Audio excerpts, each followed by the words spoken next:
aussi, c'est pareil. On a une tendance haussière, dernier niveau d'acheteur cassé, donc je peux estimer que le marché est en train de changer de direction. Mais le problème avec le price action, c'est justement ça. Pendant que quelqu'un suppose que le dernier niveau d'acheteur, il est là, une autre personne suppose que le dernier niveau d'acheteur, il est plutôt ici. D'accord? Mhm. Alors, une autre personne va supposer que lui, son dernier niveau d'acheteur est là. D'accord? Les trois ont vu juste parce que c'est quand même des niveaux d'acheteurs. Reste à savoir maintenant, est-ce que c'est vraiment le dernier niveau d'acheteur?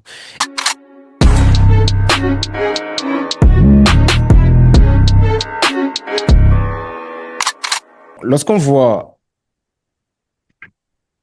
une bougie qui monte et qui redescend et laisse une longue mèche en haut, cela veut tout simplement dire que les prix ont été refoulés à la baisse. Donc, nous avons les prix qui étaient d'abord montés et qui sont redescendus pour clôturer. Donc, ça veut dire que cette baisse qui a commencé peut continuer. Je précise, peut continuer. Lorsque vous faites uniquement le price action, d'accord, vous ne voyez que les prix. Alors qu'il y a des choses qui sont au-delà des prix. Il y a le volume, d'accord, il y a le volume du mouvement, la vitesse du mouvement, la volatilité du mouvement, tout cela qui nous permet d'indiquer la tendance du marché.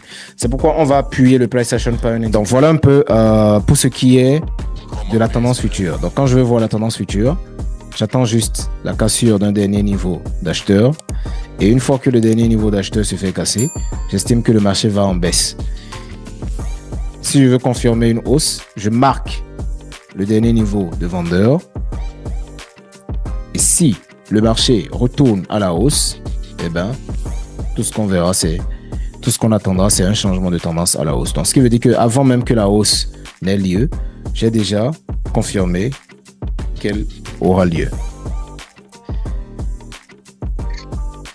C'est très clair.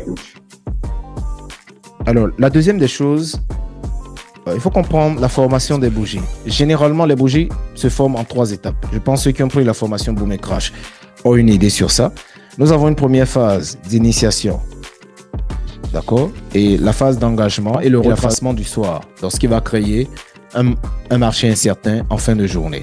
C'est pourquoi je disais tout à l'heure que la nuit, le marché peut être bizarre. Et pourquoi aujourd'hui, sur V10, d'accord, on a un marché qui est comme ça, c'est parce que la semaine est en train de terminer.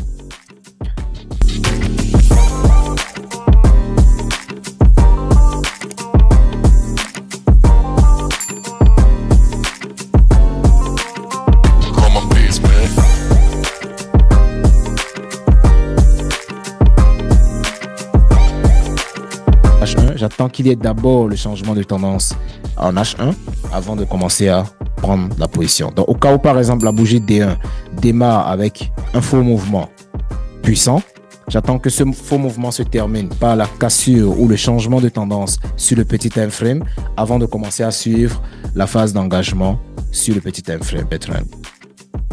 Ok, ça marche, coach. Je ne vais pas chercher. Super. Est-ce qu'il y a des questions? C'est bon? C'est bon. Ça va aller, oui, c'est bon, merci. D'accord, super.